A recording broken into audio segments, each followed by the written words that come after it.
उड़ाई माँ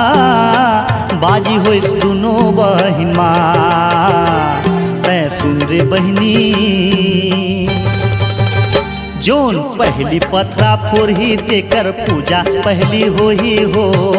जीत गे चंदर सेनी माँ जय हो चंदर सेनी माँ।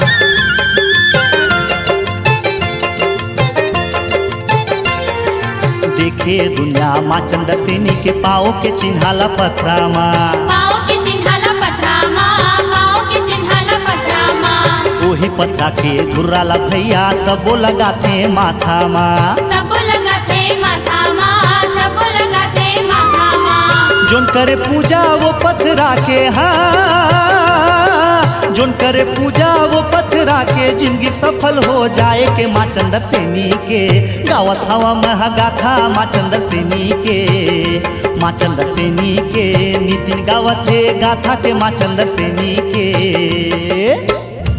घनघोर बरसा में जब महानदी के पानी बाढ़े लागिस और नाथल दाई के चरण छुए बर मंदिर में हम आइस तब नाथल दाई अपन के बड़की दीदी चंदर सेनी ला पुकार उठिस, ए दीदी सुन तो वो दीदी मोला बचा ले मैं बूढ़ा था।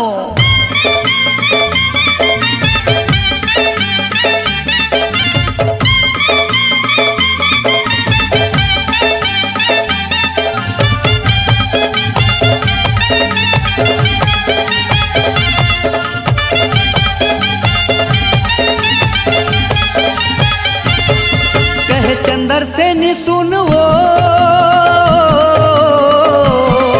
मोर बहनी दुलारी नो तै झिंडराना वो हाँ नदिया माँ बाढ़ आए हे तुर चरण धोए बरवो नदिया माँ बाढ़ आए हे तुर चरण धोए बरवो।